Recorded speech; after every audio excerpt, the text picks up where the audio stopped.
Coming to you from Seattle, Fantasy Author's Handbook. I'm Phil with number 26, episode number 26, book number 26. In the 100 book challenge, this is The Turn of the Screw, the classic ghost story by Henry James.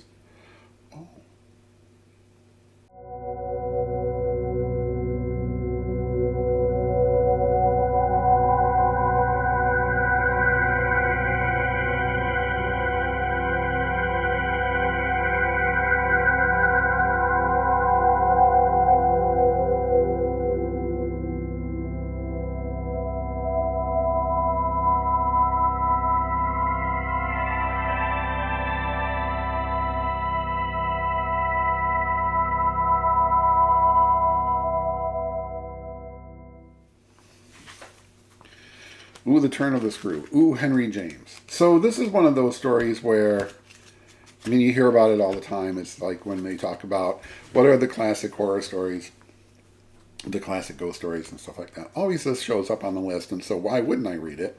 And of course, in the super groovy Dover Thrift Edition, look at this. Book retailed for $1. $1. For this novella, really, if that, right? It was short. It took me a long time to read it because we've talked about the big deadline energy. We're through that period and can start to maybe make these videos a little bit more, a little closer to when I actually finish the book. This has been a few days. The Turn of the Screw by Henry James. I keep wanting to say Henry Miller. Would have been a very different book. Screw definitely would have had a different meaning. However, this is Henry James, The Turn of the Screw. This was written some long, very time ago.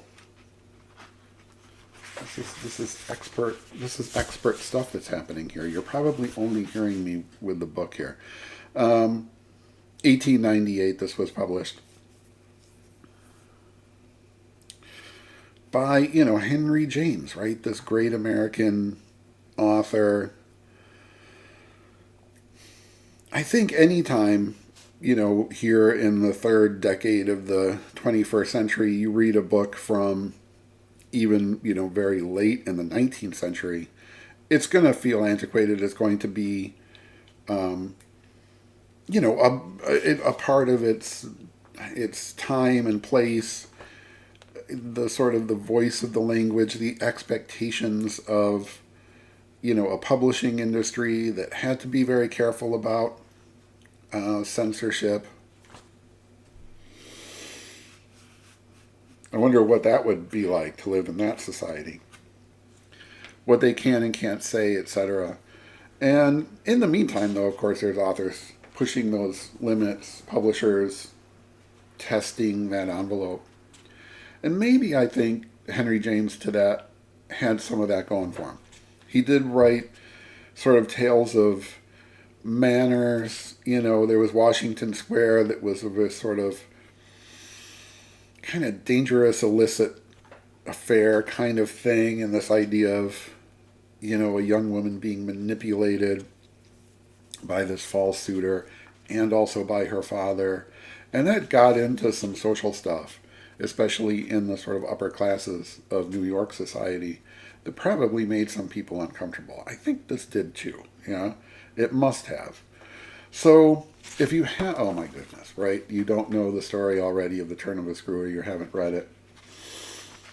A young woman is hired by this super rich guy to go to his giant country estate where he does not live, but that his niece and nephew do live, right? Their parents have been killed sometime later, and he's their guardian, but seems super hands off. Like, I don't want to have anything to do with these kids, really, kind of, but I'm the responsible rich guy, so they're staying at Bly Manor, my giant country estate. There's this weird little sort of thing where the teacher and the uncle kind of sealed the deal with a little bit of discreetly dropped in there. And anyway, she goes and travels to Bly Manor, which is this beautiful, huge, giant estate, meets the two little kids who Henry James falls over himself in her voice, essentially, to be like the greatest kids of all time. Holy crap. So beautiful, so precious, unbelievably, uncharacteristically smart, just delightful in every conceivable way. It's just this instantaneously, these are the greatest kids of all time. She works very closely with sort of the housekeeper, Mrs. Gross, who's been there for, a lot longer, also believes that oh my goodness gracious, are these the greatest kids of all time. I mean, just begins with beating the crap out of that point, right? Oh my God, I love these kids. And then she starts, the tutor starts to see people kind of creeping around the estate. But there's nobody there. Like, she looks, there's a guy, oh no, and then the guy's just gone. She asks Mrs. Gross, is there a guy? Who's the guy? It's like, no, I don't know. And then the belief begins of this place is haunted. There's these ghosts here. Much more of that. I don't want to do spoiler reviews. It becomes very quickly a ghost story. Who are these spectral people that we're seeing kind of creeping around here? What do they want? What do they have to do with these kids? And it goes from there. So I promised in the previous video that these 100 book challenge videos would stop being so much book reviews. Because this is sort of, this is a book that was published in 1898. You can get it for free on the internet, I'm sure. I don't know how much I paid for a used copy of a $1 Dover Thrift Edition. I don't know. The Dover Thrift Editions I just love. That's a whole other thing. I'm sure I've talked about before. So this isn't something that I think I need to try to get you to buy, or but Henry James is starved for reviews on Amazon and his book isn't there. Okay. So let's talk about this. At the same time I was reading this, I've been reading Steering the Craft. Look, I got it from by the library because I'm on my 100 book challenge, and oh my God, the first book I buy when this challenge is over is going to be a copy of this. This is a whole other thing. Go to the blog. You will find a link to the first one. I'm just going to go through this chapter by chapter. I did the exercises. Absolutely 100% must read, vital book for anyone who wants to start writing. Wow. I mean, just really, it's like full-throated yes, right? But in here somewhere, I'm going to pretend to be reading the book while looking up at my screen. Is this working? Can you hear me if I hold it? Where do I have to hold it? Because it's going to block the microphone. There was a cut here because I just went completely off the rails, and I have a little bit of a moment. Anyway, here is what Ursula K. Le Guin said about Henry James in her section about the nature of a sentence, long sentences versus short sentence, how long is too long, how short is too short, all that kind of stuff, right? She said, when Henry James began dictating his novels to his secretary, his tendency to qualify and parenthesize and embed clause within clause got out of hand, clogging the narrative flow and making the prose totter on the edge of self-parody. So it's funny that she happened to mention that author while I'm reading one of that author's books. And as soon as I read that, I was like, that's exactly my problem with the book. The Turn of the Screw, right? Now, listen, I've said this before. Not everybody has to be Ernest Hemingway. He did not create the style to which we all must adhere, right? It's not only just short declarative sentences. It's not only just the facts, that kind of, if you could possibly be old enough to remember the TV show Dragnet, right? That was the line when the detective was interviewing witnesses. He would say, just the facts, ma'am. And spoke in this staccato, just very like he was kind of doing the audiobook for a Hemingway novel, right? So there's that, right, on one side. But then there is Henry James on the other, where I'm thinking, now I've read a lot of books from the 19th century. some that I've really loved. Frankenstein just recently. Some that I have wanted to just somehow go to that thing in, what was that Jim Carrey movie where he had, his girlfriend has him erased from her mind. Whatever. Great movie. Why can't I remember the title of it? It's going to be down here. It's the spotless mind thing, Endless of Spotless Mind.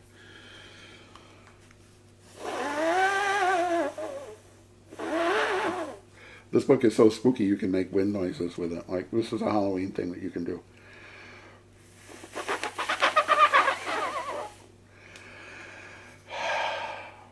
I've read books from the 19th century before, and I've liked some and I've not liked some others, okay? So I'm ready to, knowing going in that this is an older book. This is, get ready for that voice. Don't try to, attach 21st century or even, later 20th century sensibilities to it. It's good, right? If it's good, you get the author into the flow of the author's voice, and for the most part, I did with Henry James. So I was reading along, I was like, oh wow, there's something like very specifically old-fashioned about this, and I was having trouble actually kind of spotting it. Not to that I was actually like working that hard to do that. I was just kind of assuming, hey, it's 1898 or whatever. Let's just go. There's a story in here. There definitely is a story in here. There's definitely characters in here. There's definitely a depth to this, right? Including the things like, yeah, she had this, not even an affair, but a tryst, I guess, with the uncle. That was kind of unexpected right in the very beginning. Right there, and there is a sense of her, it's all very tightly in the point of view of the tutor, and it's just sort of this young woman's mind churning and looking for the best in people, but then also being kind of afraid and uneasy, and she's in this alien place, essentially this country manor with only really the housekeeper as her friend, and Henry James is very careful to say that the housekeeper is illiterate, which then in a very sort of weird way, maybe not so weird, coming from this kind of stratified society, right? That is something that the tutor right away kind of has a sense of superiority, right? Like, this simple country girl can't even read. But at the same time, they become very closely bonded allies in this really frightening ghost story that happens, right? But everything is still very, very large, right? I think this was Henry James trying to channel a young woman. The degree to which he gets there, I don't know. But, I think what he has created, though, is a very specific character who sort of thinks and acts in hyperbole. That it isn't, like the slightest thing is, right, and that's when I knew something supernatural was going on. Not, I don't know, it was a trick of the light or what. It must have been the gardener or I don't know what, right? She just kind of right away goes to, no, something sinister and weird and evil is happening here. And her reactions to everything are super, super big, right? Everything is gigantic. And I don't know, right, reading this from Ursula Le Guin, who, called him out for these hugely long sentences that could certainly have been, as an editor, I would just go through there and like, period, right, boom, boom, boom. You said this already, there's no reason to just beat your readers over the head with this. I didn't feel like he was trying to make this longer, but here is the sentence. This is a real sentence. I pulled this out for what will show up on the blog. And in the discussion at our Goodreads group, which is where Bright Steering the Craft was our September group read. Join that. You're not a part of that group. You're not reading the reads. You have to read the reads.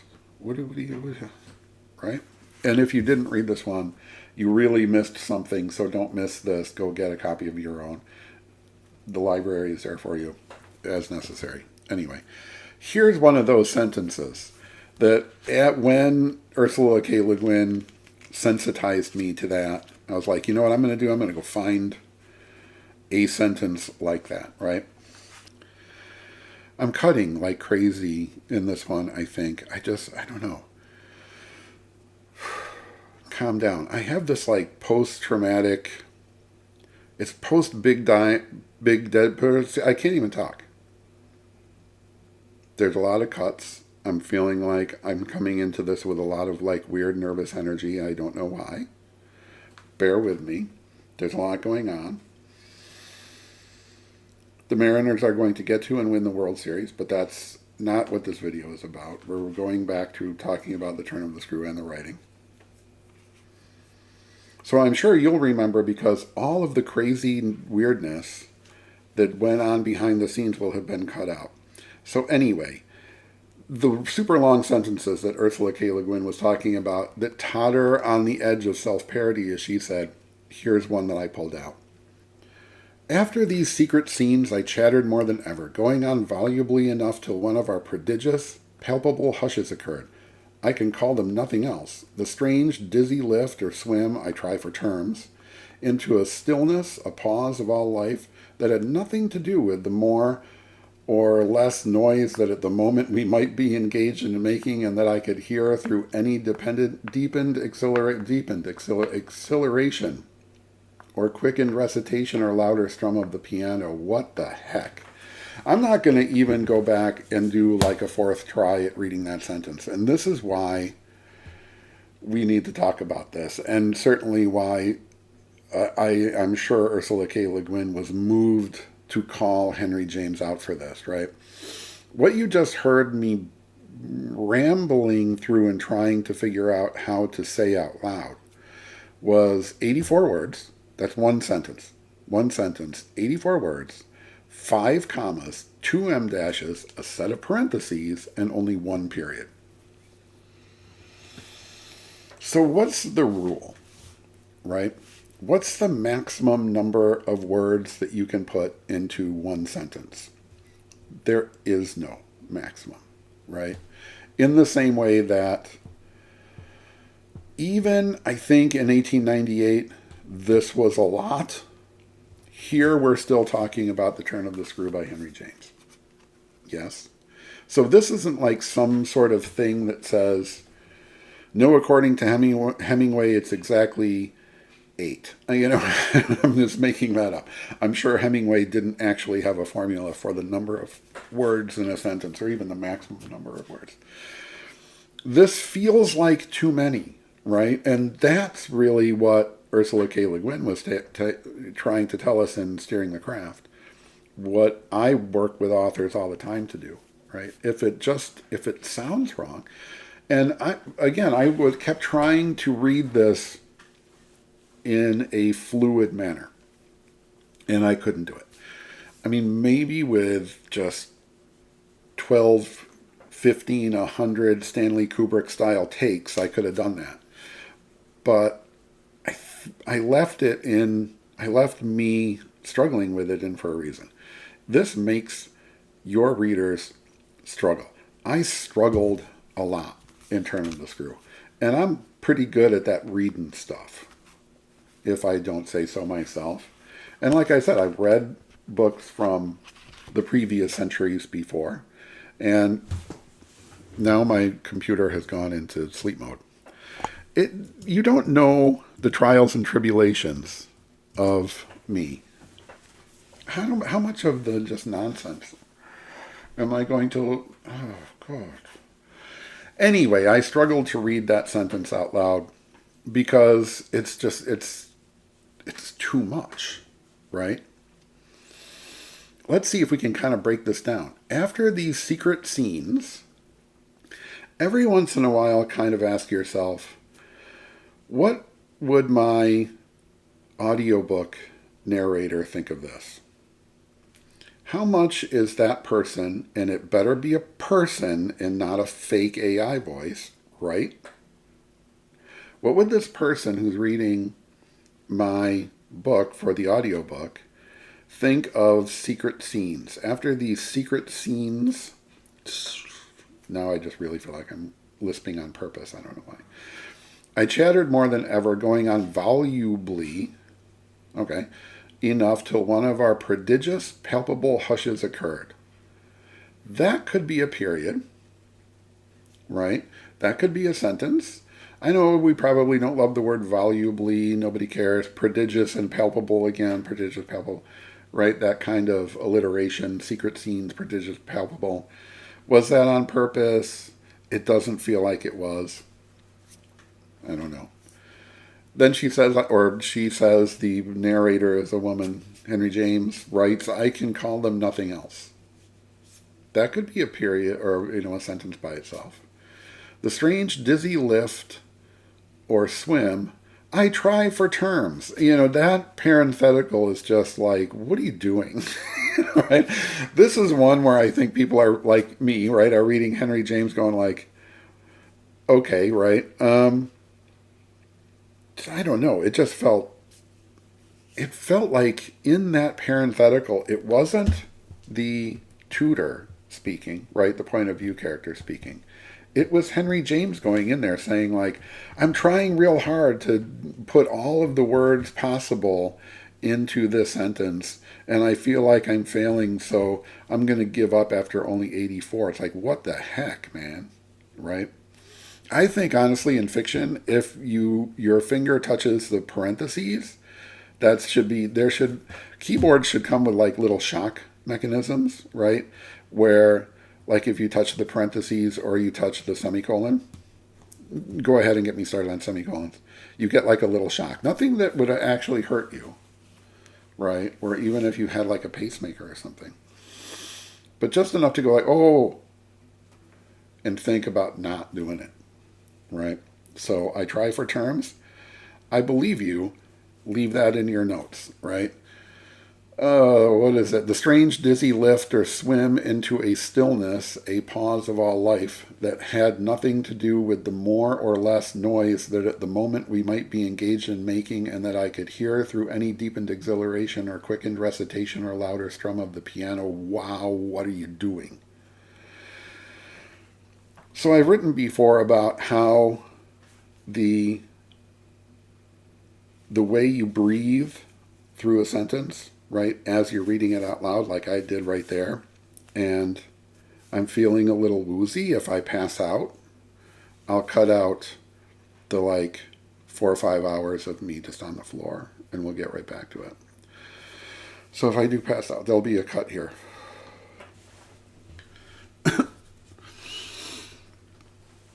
What was I saying?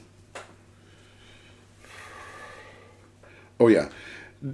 As you are reading, right, especially if you're reading out loud like I did right there, I think I'm remembering this correctly. Is this still today?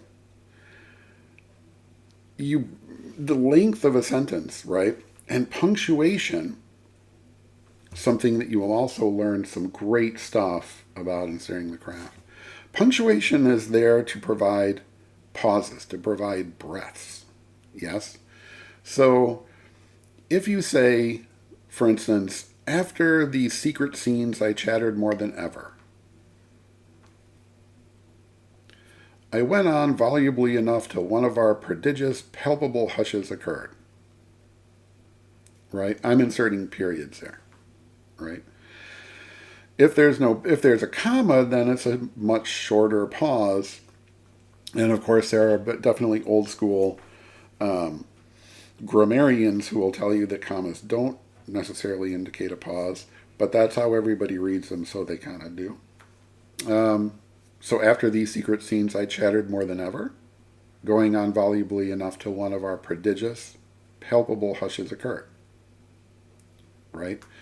So there's a little bit of a pause between those clauses. Fantastic. You can see that I remained fully conscious while I read what I created, or the two sentences that I made out of the first part of this one sentence by Henry James. Yeah. But when I started reading from the strange dizzy lift or swim all the way through this end of this, the louder strum of the piano, I was getting lightheaded. Now, you may want to actually have your readers experience that. Yeah? And the fact is, and think about this as you are reading personally, right? Whatever you're reading right now, whatever novel you're reading, and if you're writing, you should be always reading, yeah? So you're reading something. As you go through like the next chapter, just kind of think about are you breathing along with this? And for me, and I'll leave links to some of this stuff in the description below so you can get to blog posts to get into detail of the kind of stuff I'm talking about. But by changing the length of a sentence and the length of paragraphs, you can dramatically change how your readers are actually breathing through reading your book. Yeah? And you can use that to elicit sort of physical reactions that then lead to emotional or psychological reactions. And I talk about this in much more detail in terms of pacing and action scenes. So when something is happening really fast, right? The orcs are attacking and everybody has a different weapon and boom, boom, boom, boom, all this stuff is happening. People are swinging and deflecting and getting knocked down and all that stuff. Short sentences and put paragraph stops between everybody doing anything, right? Galen does this, a separate paragraph, even if it's one sentence or even a sentence fragment. Bronwyn does the other thing. The orc does something else. The goblin does that.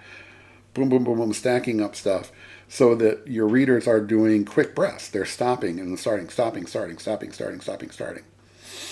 And when you start doing that, you start hyperventilating. Now, not literally, right? I think would be a highly sensitive person who would be reading this and just being like, right, and like actually pass out like I did. And I really passed out. It wasn't just an act. It was just pretend. I just pretended. But then, right, when you do have like really, much longer paragraphs and longer sentences, what you are doing is creating, is taking away that breath. So that in the same way that I got to the end of that super long sentence and felt like, can I breathe now? Then what you're getting, instead of that sort of tense panic response, you're getting a version of anticipatory anxiety. And I used a super long paragraph from The Haunting of Hill House, not an unrelated book, obviously, that I'm always going to say I like better. But it's certainly newer and, than anything that Henry James could have written. But where Shirley Jackson uses this enormously long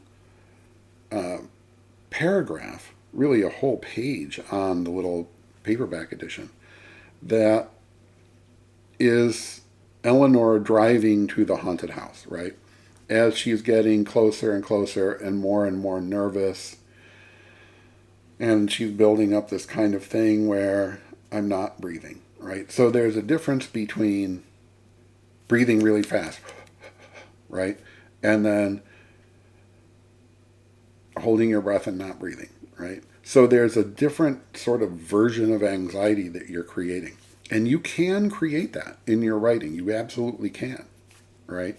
And that's why it's important to look, for me, this is really important, to look at the length of sentences in that regard, right? And not do what Ursula K. Le Guin pegged Henry James for doing, and she was right to do that, where every sentence, essentially, was just really long. Now, we could make the argument that this is a ghost story and he is trying to create a sense of suspense, yeah? And so he's doing pretty much exactly what Shirley Jackson is doing, or Shirley Jackson did in Haunting of Hill House, and exactly what I'm talking about, trying to stop you from breathing so you start to get anxious and you start to get worried about the tutor and these little kids. Unfortunately, it's hard to know if he was trying to do that on purpose. Clearly, Ursula K. Le Guin doesn't think he was. I didn't get the feeling he was either. That it was just sort of And I don't know, is this true that he was dictating this to a secretary who then just sort of wrote, right, as he was talking, and then who was responsible for the punctuation? Where was the editor? And there certainly there was an editor, I'm sure. Did no one say, I don't know if your secretary wrote this down correctly, but what are you doing with 84 words in a sentence and 5 commas and 2 em dashes, a set of parentheses, and then the only one period? What are you doing? Right? Clearly no one did that. The book has been in print continuously since then, so again, it's not a failure or anything like that. But what tested me about this book was that he seemed to be disconnected from why you would write a long sentence, and that was just sort of how he wrote. Because that, I pulled that one out as an example. That is not the only example. There was another one that I thought, here's a good example. I kept this one out because it had a greater variety of punctuation. This one is just a monster. I'm not going to read it because, again, most of the book is that. So the lesson really from Henry James and from Ursula K. Le Guin and from me is understand what the length of a sentence actually does, right? Is it a sort of shock value, like you throw in this little sentence fragment of just like, oh, right? If you want to kind of, it's the prose version of a jump scare. Is it that quick action, boom, boom, boom, boom, boom, this, Conan did that, right, bang, bang, bang, bang, bang? Is it I'm on my way to this haunted house and it's the first time I've really ever left home and I'm freaking out, kind of, I'm not breathing right, for the entire car ride there, which is great, So this is, I think, comes down to what I guess we could call writing intentionally. So you're actually thinking about how you're doing this. Or, at the very least, you're thinking about how to do this in your revisions. Yeah? Because if there's a rule for me, it's write in ecstasy, revise with intent. In other words, just write. In that initial expression, type, write, dictate like a crazy person. Let your secretary or your, speech-to-text app or whatever do with it as it will. And just get the story out. Get that first blush of creative juices. Sounds like a pretty gross thing, but the flow of juices out onto the page as fast as possible, because I think that's where the art comes from, right? A lot of this is sort of, okay, I have this idea for a story. Now I'm going to dig into the weird, dark corners of my subconscious and then into this thing. I'm going to live in this world. I'm going to create characters, some of whom are just evil and horrible, or ghosts, or... Right? So, just do it. And then when you're ready to read through it and actually revise and think about it, now think about, well, you know what, I just kind of went blah, and here's the whole action scene, the whole fight scene. Let's see if I can break that down. Well, if you just think in terms of every character gets their own paragraph. So Galen does this, and then the orc responds to that, right? The orc goes here. And then Bronwyn does something here, and then the goblin is affected by that, so we know what the goblin did, right? And it keeps stacking up, boom, boom, boom, boom, boom, boom, boom, like that. And your readers start to get excited. That it's that level of sort of like, it's like breathless anticipation, right? Or is it, I want people to start feeling nervous. Don't give them a breath. Don't give them a moment to stop, right? And then most of the rest of the writing is somewhere in between. So where is that sweet spot of a sentence should be this long, this complex? You know what? I will not ever participate in creating a hard and fast rule for that. that kind of thinking about creative writing ends up in like the horror of things like Save the Cat, which we're just not doing. But I think you just have to kind of feel your way through that, right? And one way of doing this too would be to sort of like I was doing with this paragraph, or I said paragraph because it certainly felt like one from Turn of the Screw, where I said, rather than it being 84 words, here's where we could make this into separate sentences, right? After these secret scenes, I chattered more than ever, period, right? So look at that, what you have written. Is it one giant sentence that just goes, well, do you want that? Because now you want everybody to stop breathing and get really like upset for a second, right? And again, you're not actually damaging anyone. You're not driving anyone crazy. But you're giving them a sort of false sense of that, especially if they're not reading it out loud. But that false sense still triggers like, ooh, this story really had me on the edge of my seat, or it was like really scary, or it was really tense and I was really nervous, or whatever, right? That's where you're getting those responses from, which you definitely want to get. But not all the time, because after a while, as in Turn of the Screw, it's just every sentence is this gigantic mess of 2 to 23 sentences, I don't even know what the range, all mushed together, and it's just comma splice hell, and it starts talking about one thing, phases through 2 or 3 other things, and then ends up where you're like, where am I here? And it made this tight, dramatic, interesting, really interesting ghost story, because are they ghosts? Are the ghosts real? Is the tutor just kind of a little nuts? Is she working through some stuff because of how she got the job? Is that the kind, right? Is Henry James in the late 19th century judging people like, well, she's a whore, so she's crazy, like, or whatever, And I think one of the reasons that this has stayed around in the consciousness, not because of the brisk beach read style, right? It's, which is exactly the opposite. It's a tiny little book, and it seems like I have been reading it for a year, right? But I think this story has stayed around because of everything that's good about it. And people suffer in some cases for it because of what's wrong with it. And it just really is,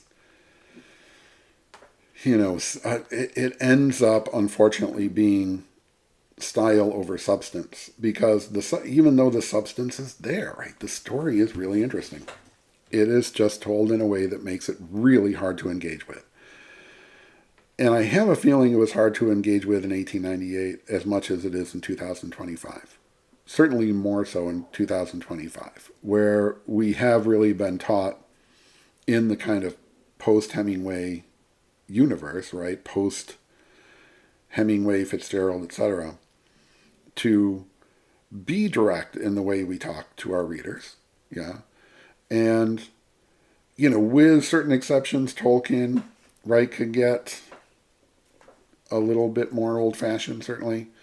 And there were, of course, authors who came in trying as best they could to sound old-fashioned, like H.P. Lovecraft, just desperately trying to be like and sound like Edgar Allan Poe.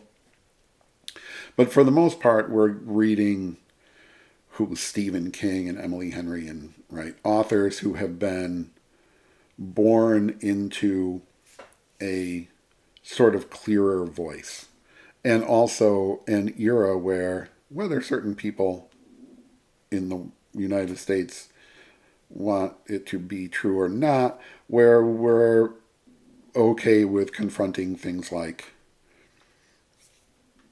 was it okay for her to sleep with her boss? And can we talk about that, or do we just kind of put that in there and then let the biases of whatever the day is, right? There was the biases of 1898 where people were judging that in this way. And then in 2025, they're judging it in a different way. Right. And again, everybody who reads it is going to bring a different sort of set of ideas or standards into that. We're going to be judging the uncle for just being completely disconnected from these kids. We're definitely judging the tutor. We're judging the people who we believe became the ghosts. We're judging the kids. We're judging the kids' relationship with everybody at the house and with each other and with the ghosts. And I do ghosts, but I don't know. So here's the thing. Read this. Definitely read this. Think of it at what you will, right? I'm going to go ahead and say I think the ghosts were real. I think there was really a haunting going on. Because I don't know. I mean, you know me, I don't have a superstitious component to my life. I know that there are no such thing as ghosts.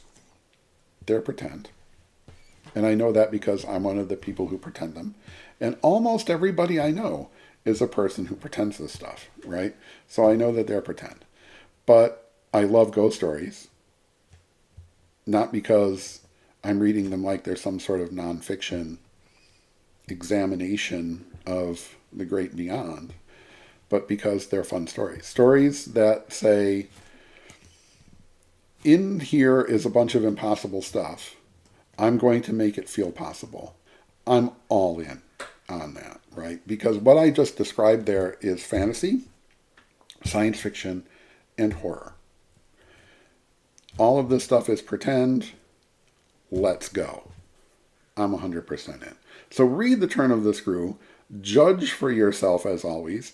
But really, what I want this video to be about is for authors. Think, right? Always be thinking. But once you've got it out there, you've got it on the page, you've got your rough draft, think about the length of sentences. What does a short sentence do?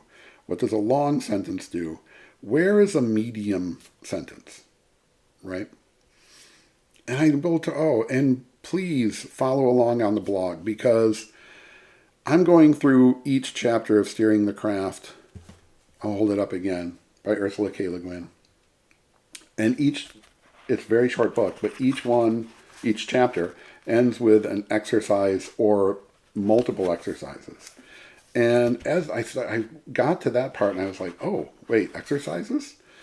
I had this moment of, well, I won't do those. And I was like, what's the point? What is even the point of, honestly, it's a very short little book. The point of this is the exercises. Absolutely 100% do all of the exercises. Some of them will be hard, but I found that these were enormously helpful for me, right? And I've been doing this for a minute.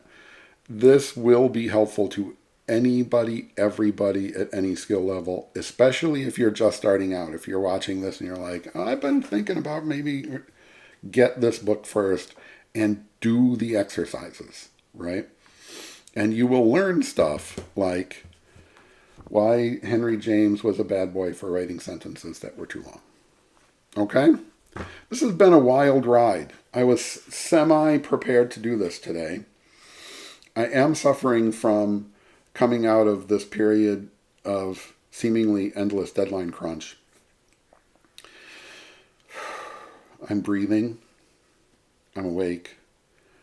I'm alive. This has been episode 26. Into the second quarter of the 100-book challenge.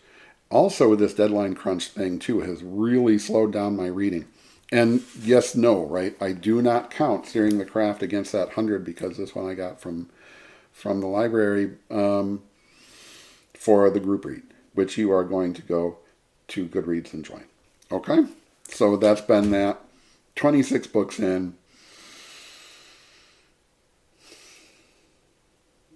We're breathing, and I will see you next time. Thank you for watching.